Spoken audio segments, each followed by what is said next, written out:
SIR आणि BLO काम बळजबरीने दिले जात असून मानसिक छळ केला जात असल्याची तक्रार जिल्हाधिकाऱ्यांकडे करण्यात आली आहे। नाशिक जिल्ह्यातील निफाड तालुक्यात कार्यरत आशा सेविका आणि आशा गट प्रवर्तक राष्ट्रीय आरोग्य अभियान अंतर्गत आरोग्य सेवा देत असून मानधनावर काम करतायत। मात्र त्यांच्यावर SIR आणि BLO या निवडणूक संबंधित कामांची सक्ती केली जात असल्याचा आरोप करण्यात आलाय। आशा सेविका या आधीच माता बाल आरोग्य लसीकरण, कुपोषण प्रतिबंध, सर्वेक्षण आणि जनजागृतीसह सुमारे 78 प्रकारच्या आरोग्य सेवांची जबाबदारी पार पाडतायत। अशा परिस्थितीमध्ये निवडणूक कामाची अतिरिक्त जबाबदारी देणे अन्यायकारक असल्याचं तक्रारीत नमूद करण्यात आलंय। राष्ट्रीय आरोग्य अभियानाच्या नियमांनुसार आरोग्य विषयक कामांव्यतिरिक्त इतर कामे देऊ नयेत असं स्पष्ट असतानाही निफाड तालुक्यामध्ये SIR आणि BLO म्हणून नेमणूक बळजबरीने करण्यात येत असल्याचा आरोप आहे। तसेच आवश्यक डिजिटल साधने आणि प्रशिक्षण नसल्यामुळे हे काम प्रभावीपणे करणं शक्य नसल्याचंही सांगण्यात आलंय। तर गटप्रवर्तकांवरती मोठ्या प्रमाणात कामाचा ताण असून एका गटप्रवर्तकाला सुमारे 25 आशांचे समन्वय अहवाल तयार करणे आणि गावोगावी भेटी देणे अशी जबाबदारी पार पाडावी लागते। त्यामुळे त्यांच्यावरही अतिरिक्त कामाचा भार टाकू नये अशी मागणी करण्यात आली आहे। बाईट राष्ट्रीय आरोग्य अभियानामध्ये आशा आणि गटप्रवर्तक यांची जी जबाबदारी आहे की बालमृत्यू आणि माता मृत्यू रोखणं या संदर्भातली जबाबदारी आशांवरती आहे। मात्र 2019 मध्ये आशाताईंना कोणत्याही प्रकारचं गटप्रवर्तकांना सुद्धा निवडणुकीचं काम लावू नये अशा प्रकारचं माननीय आयुक्त राष्ट्रीय आरोग्य अभियान मुंबई यांनी पत्र देण्यात आलेलं आहे। मात्र या पत्राची दखल न घेता निफाड प्रांत आणि निफाड तहसीलदार त्याचप्रमाणे पिंपळगावच्या मुख्य कार्यकारी अधिकारी नगरपालिकेच्या यांनी दबाव आणून आशा गटप्रवर्तकांना सक्तीने BLO आणि SIRचं काम लादण्याचा प्रयत्न करतायत, लादलेले आहे। त्यांना इच्छा नसताना त्यांना ऑर्डर दिली, त्यांच्याकडे मतदार रिक्षामध्ये बसून त्यांच्या घरापर्यंत पोहोचवण्यात आल्या आहेत। हे सर्व मानसिक छळ करण्याचा हा प्रयत्न आहे। या संदर्भात निफाड तालुक्यातल्या आशाताईंनी पिंपळगाव पोलीस स्टेशनला लेखी तक्रारही केलेली आहे की आमच्या या सर्व सक्तीच्या बळजबरीने काम करण्याची आमच्यावर सक्ती करतायत, म्हणून आम्हाला मानसिक त्रास होतोय, त्याचा गुन्हा दाखल करावा अशी मागणी केलेली आहे। आणि म्हणून आज आम्ही जिल्हा परिषदेला या ठिकाणी मुख्य कार्यकारी अधिकारी CO साहेबांच्या नावाने निवेदन दिलं।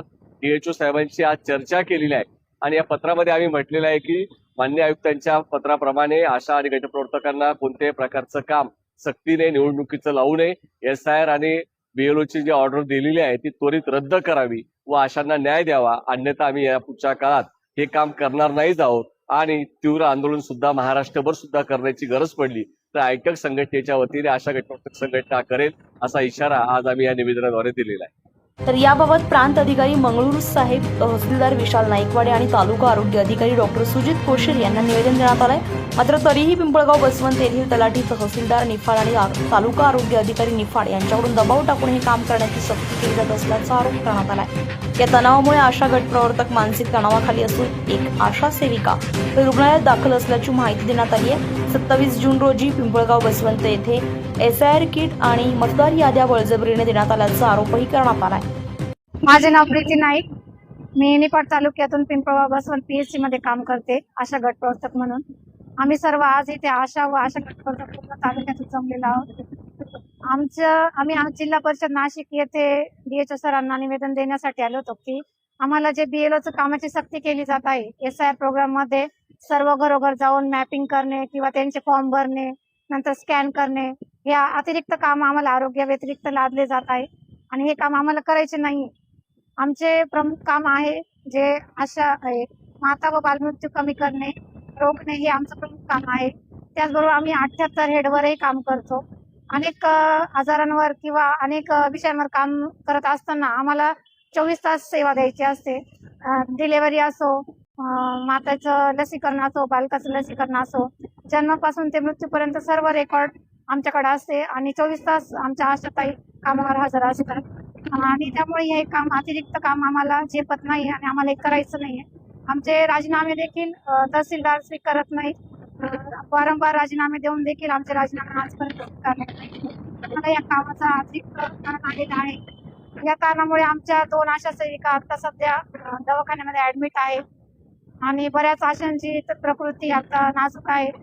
वयामानानुसार पण आमच्या आशाताईंना हे काम होत नाही आणि आमचं ठाम मत आहे की आम्हाला हे काम करायचं नाही। नमस्कार, मी ओझर PSC ची आशा आहे। माझं मूळ गाव उपकेंद्रामध्ये दीक्षी आहे तर मी दीक्षीला कार्यरत आशा वर्कर म्हणून काम करते. पण आशा वर्कर काम करतानाच मला PLOचं पण काम देण्यात आलं. नवीन ते काम छोटंसं होतं म्हणून आम्ही आमच्या कामामध्ये करून घ्यायचं.